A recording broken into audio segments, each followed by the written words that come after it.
Hello friends, Radhe Radhe. आज मैं आपको बताऊंगी श्राद्ध आ रहे हैं मंगलवार और उसी पर कहानी। गरीब किसान और पितृपक्ष। ग्राम के किनारे एक छोटा सा गांव था जहां सोहन नाम का एक गरीब किसान रहता था। सोहन का जीवन कठिनाइयों से भरा हुआ था और वह अपनी पत्नी सीता और 2 बच्चों के साथ एक छोटी सी झोंपड़ी में रहता था। उसकी खेती बाड़ी भी बहुत छोटी थी और उसमें उपज भी कम होती थी। मोहन दिन रात मेहनत करता, फिर भी उसके अपने परिवार का पेट पालना मुश्किल हो जाता। हर साल पितृपक्ष के दौरान वो गांव में सभी लोग पितरों का तर्पण और श्राद्ध बड़ी श्रद्धा से करते, लेकिन सोहन के पास इतना साधन नहीं था कि वह अपने पितरों का विधिवत तर्पण कर सके। फिर भी वह मन में अपने पितरों का स्मरण करता और उनके प्रति आदर भाव से प्रार्थना करता। वह अक्सर सोचता, क्या मेरे पितर मुझसे नाराज़ है, मैं उनके लिए ठीक तरह से श्राद्ध नहीं कर पाता। फिर एक दिन आ गया पितृपक्ष।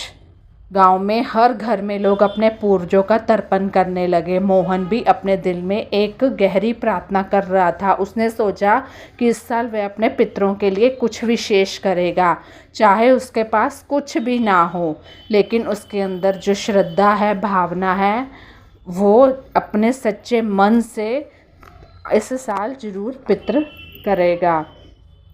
पितृपक्ष करेगा यानी कि। लेकिन इस साल सोहन ने ठान लिया कि वह इस बार पितृपक्ष को पूरे श्रद्धा समर्पण के साथ मनाएगा, चाहे जो भी हो जाए। उसने अपनी छोटी सी ज़मीन पर मेहनत की और जहाँ तक संभव हो सका एक छोटा सा आयोजन किया।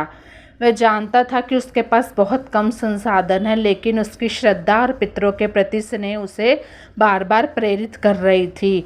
मतलब हमारा जो एक मन होता है, मन से आवाज़ आती है कि ये काम करना है। आयोजन की तैयारी। सोहन ने गांव के मंदिर से कुछ पवित्र सामग्री मंगवाई और अपने घर के आंगन को साफ सुथरा किया। एक छोटा सा वेदी बनाया और वहां तर्पण के लिए आवश्यक वस्त्र सामग्री सजाई। उसकी पत्नी सीता और बच्चे भी उसकी मदद कर रहे थे। सोहन ने अपने पितरों के लिए हाथ से खाना बनाया, उसे वेदी पर अर्पित किया और उस सच्चे मन से प्रार्थना की कि हे पितृगण, मैं अपनी स्थिति के अनुसार जितना भी कर सका हूँ वह सब किया। कृपा मेरे परिवार पर अपनी पूरी तरह से कृपा बनाए। फिर क्या था पितरों का आशीर्वाद। सोहन को लगा कि उसकी मेहनत और श्रद्धा उसके पितरों तक पहुँच गई है। उस रात उसको एक सपना आया और उस सपने में पितर उसे आशीर्वाद देते हुए दिखाई दिए। वह बोले, हम तुम्हारी सच्ची श्रद्धा और प्रयासों से बहुत प्रसन्न हैं। तुम्हारी मेहनत और निष्ठा ने हमें बहुत प्रभावित किया है। हम तुम्हारे परिवार को सदा सुख समृद्धि प्रदान करेंगे।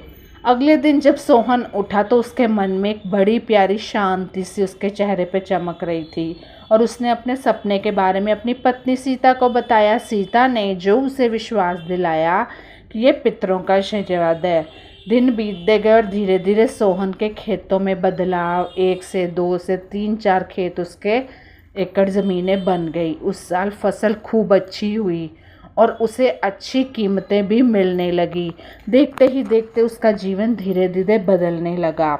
गांव में सबको यह देखकर आश्चर्य हुआ कि आखिर सोहन जो पहले इतना गरीब था, उसकी हालत ऐसे सुधर कैसे गई।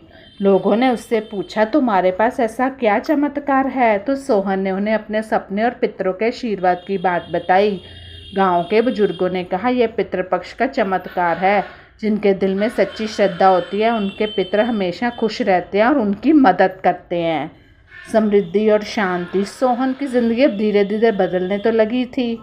सोहन मेहनत और पितरों के आशीर्वाद से उसका परिवार खुशहाल था। उसने अपनी झोंपड़ी को थोड़ा बड़ा किया, अपने बच्चे को अच्छे स्कूल में डाला और गांव के लोग की भी उसकी मेहनत और उसकी कहानी से प्रेरणा लगे लेने, और उन्होंने भी अपने बच्चों को वो भी सच्चे मन से हर साल पितृपक्ष करने लगे।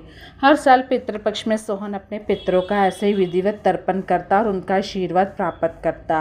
वह हमेशा कहता, धन दौलत से नहीं, श्रद्धा और मेहनत से जीवन संवरता है। पितरों का आशीर्वाद सच्चे मन से मांगा जाए तो कभी व्यर्थ नहीं जाता।